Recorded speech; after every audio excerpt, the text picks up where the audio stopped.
Hey everyone, Dave Tama here, and today I'm going to be looking at the case of Mia Zapata. I'm not going to spend too much time talking about it just because it's been covered a lot by it's been on Forensic Files and a bunch of other shows. But I'm also going to be showing you how to find her grave, which can be kind of confusing. So yeah, let's take a look at the case of Mia Zapata. Mia Zapata was born on August 25th, 1965, in Chicago, Illinois. But she would go on to be raised in Louisville, Kentucky, and she would learn how to play guitar and piano there by the age of 9. After grade school, she would attend Antioch College in Yellow Springs, Ohio in 1984, where she would start the punk slash grunge band called the Gits. And a few years later, in 1989, the Gits would move to Seattle and storm onto the local music scene.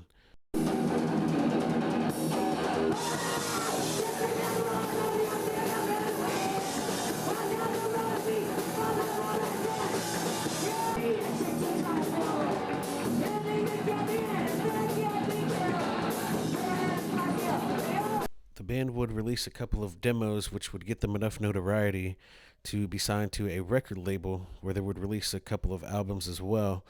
And, the things seemed to be going really well for Mia and her band, The Gits. In the early hours of July 7th, 1993, Mia would be leaving the Comet Tavern and she would stop by a friend's house at around 2 a.m. And she would leave maybe 15 minutes later to head home on foot. And unfortunately, in the morning, she would be found brutally beaten, raped, and strangled. The autopsy would show that she died from the strangulation, but it was said that that her body was beaten so severely, even if the person wouldn't have strangled her, she would have still died from her internal injuries. With no leads, the law enforcement would soon let the case grow cold, but Mia's bandmates and friends would bring awareness to her murder by booking benefit shows so they could hire a private investigator. And eventually, her case would become so known that famous bands and musicians, including Joan Jett, Soundgarden, Pearl Jam, Nirvana, would also put on benefit concerts and release music to help the case. Her killer, Jesus Mezquia, wouldn't be arrested until 10 years later in 2003, after new DNA forensic technology would become available, which allowed investigators to identify him through the saliva from a bite wound on Mia's body.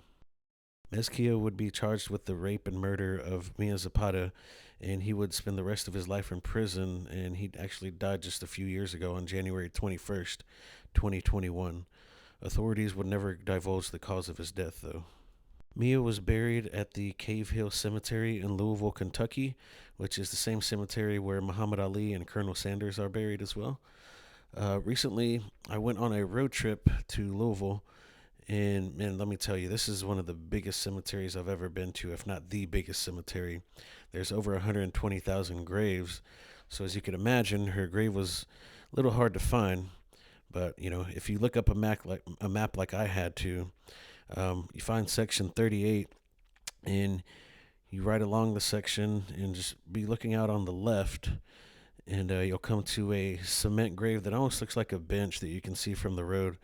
It has the name Klimper on it. Then you would kind of go in towards the section a little bit, and right here on the right, you'll see a grave that says Marshall, and you'll keep walking up just a little bit here, and you'll come across a stone that says Sturgeon.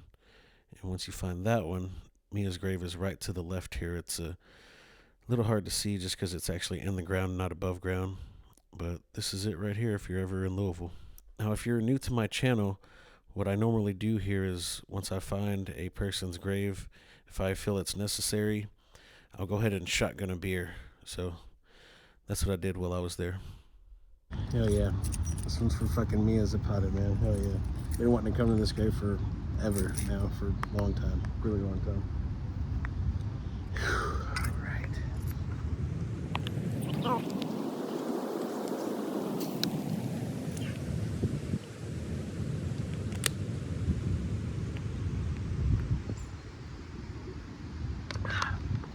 There you have it. It was a real honor going to Mia Zapata's grave. I'd been wanting to go for years now. Actually, it just like way even before I started this YouTube channel. Interesting fact I wanted to leave y'all with was that she's actually part of the 27 Club, with Brian Jones, Jimi Hendrix, Janis Joplin, Jim Morrison, John Michael Becquois, and Kurt Cobain, and also Amy Winehouse. You know, all of them unfortunately lost their lives at the age of 27. But yeah, y'all have a good one, and y'all take care, and I'll see y'all in the next video. Thank you all been very kind and patient. Smile for the camera.